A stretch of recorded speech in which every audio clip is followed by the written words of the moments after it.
श्री गणेशाय नमः।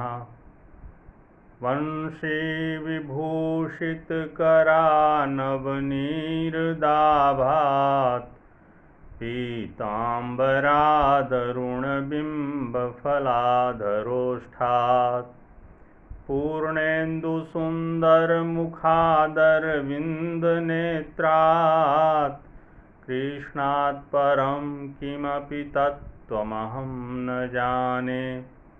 कृष्णात् परं किमपि तत्त्वमहं न जाने। मैं वेंकटेश शर्मा, सहायक प्राध्यापक, गुरुकुल संस्कृत महाविद्यालय बैरगनिया सीतामढ़ी, आज की ऑनलाइन कक्षा में उपशास्त्री प्रथम खंड के विद्यार्थियों का हार्दिक अभिनंदन है, स्वागत है। आज की कक्षा अनिवार्य द्वितीय पत्र हिंदी की है। इसके अंतर्गत हम लोग अपने पाठ्य पुस्तक दिगंत भाग 2 के जयप्रकाश नारायण द्वारा रचित संपूर्ण क्रांति पाठ को पढ़ेंगे। इसमें आज हम लोग रचनाकार की जीवनी यानी जयप्रकाश नारायण की जीवनी के बारे में जानेंगे। लोकनायक जयप्रकाश नारायण का जन्म 11 अक्टूबर 1902 ईस्वी सिताब दियारा गांव उत्तर प्रदेश में हुआ था। उनकी माता का नाम फूलरानी एवं पिता का नाम हर्षु दयाल था। बचपन में उन्हें बाउल कहकर भी पुकारा जाता था। बड़े होने पर जेपी तथा बाद में उन्हें लोकनायक नाम से प्रसिद्धि मिली। उनकी पत्नी का नाम प्रभावती देवी था।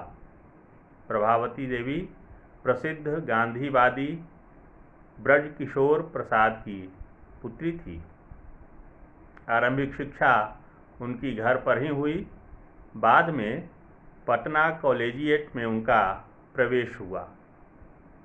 यहीं बिहार में हिंदी की वर्तमान स्थिति विषय पर लेख के लिए उन्हें सर्वोच्च पुरस्कार प्रदान किया गया। इसके बाद पटना कॉलेज पटना में उन्होंने प्रवेश किया। असहयोग आंदोलन के समय उन्होंने अपनी शिक्षा अधूरी छोड़ दी। 1922 ईस्वी में शिक्षा प्राप्ति के लिए वे अमेरिका गए। वहाँ कैलिफोर्निया, बर्कले, विस्किंसन, मेडिसन आदि कई विश्वविद्यालयों में उन्होंने अध्ययन किया। मार्क्सवाद और समाजवाद की शिक्षा वहीं पे ग्रहण की। मां की अस्वस्थता के कारण वे पीएचडी न कर सके और स्वदेश लौट आए। 1929 में कांग्रेस में शामिल होकर 1932 ईस्वी के सविनय अवज्ञा आंदोलन के दौरान उन्हें जेल यात्रा भी करनी पड़ी। जेल से बाहर निकलकर कांग्रेस के अंदर ही कांग्रेस सोशलिस्ट पार्टी के गठन में उन्होंने महत्वपूर्ण भूमिका निभाई। 1943 में भी जेल गए। 1942 ईस्वी के आंदोलन से उन्हें विशेष प्रसिद्धि मिली। आज़ादी के बाद 1952 ईस्वी में प्रजा सोशलिस्ट पार्टी के गठन में उन्होंने योगदान किया। धीरे धीरे सक्रिय राजनीति से स्वयं को उन्होंने अलग कर लिया। 1954 ईस्वी में वे आचार्य विनोबा भावे के सर्वोदय आंदोलन से जुड़ गए। 1974 ईस्वी में उन्होंने छात्र आंदोलन का नेतृत्व किया और आपातकाल के दौरान उन्होंने जेल यात्रा की। इनके मार्गदर्शन में ही जनता पार्टी का गठन हुआ। रिकंस्ट्रक्शन ऑफ इंडिया पॉलिटी कुछ कविताएं भी उन्होंने लिखी, डायरी एवं निबंध भी प्रकाशित किया। 1965 ईस्वी में समाज सेवा के लिए उन्होंने मैग्सेसे पुरस्कार प्राप्त किया तथा 1998 ईस्वी में वे भारत रत्न से सम्मानित किए गए। जयप्रकाश नारायण 20वीं सदी में भारत के एक प्रमुख समाजवादी विचारक, क्रांतिदर्शी नेता, समर्पित समाजकर्मी तथा विद्रोही स्वाधीनता सेनानी थे। उनका अध्ययन विशाल एवं वैविध्यपूर्ण था। राजनीति, संगठन, कर्म और लोक सेवा का अनुभव व्यापक और गहन था। भारतीय जनता में उनकी स्थायी विश्वसनीयता एवं प्रतिष्ठा थी। निष्ठा और अध्यवसाय से परिपूर्ण अपने सक्रिय, रचनात्मक सार्वजनिक जीवन में उन्होंने अंतर्राष्ट्रीय पहचान और प्रतिष्ठा कमाई। वे अपने समय में विश्व के कुछ चुने हुए लोकतांत्रिक नेताओं में से एक थे। विदेश से अपनी शिक्षा पूरी कर लौटने के पश्चात उन्होंने अपने को स्वाधीनता संघर्ष में झोंक दिया।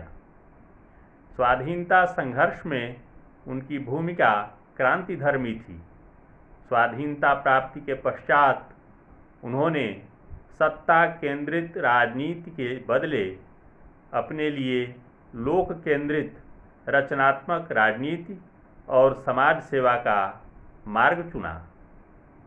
उन्होंने समता, न्याय, सामाजिक परिवर्तन और लोकतंत्र के पक्ष में पत्रकारिता की तथा लोक सेवा के अनेक कार्यक्रम और अभियान चलाए। आगे जब देश में आपातकाल लागू हुआ और जनतांत्रिक अधिकारों का क्रूरतापूर्वक दमन किया जाने लगा, तब छात्रों और युवाओं के अनुरोध पर बुढ़ापा और बीमारी के बावजूद जयप्रकाश नारायण ने आंदोलन का नेतृत्व स्वीकार किया। उन्होंने संपूर्ण क्रांति का नारा दिया। उसका जबरदस्त असर पड़ा। देश में सत्ता परिवर्तन हो गया। 5 जून 1974 में पटना के गांधी मैदान में दिए गए जयप्रकाश नारायण का भाषण ऐतिहासिक हो गया। पटना के गांधी मैदान में फिर न वैसी भीड़ जमा हुई और न वैसा कोई प्रेरक भाषण और पूरा असर जनसंवाद कायम हो सका। इस प्रकार आज हम लोगों ने जयप्रकाश नारायण की जीवनी के बारे में अध्ययन किया। कल हम लोग उनके भाषण का संपूर्ण अंश पढ़ेंगे। धन्यवाद।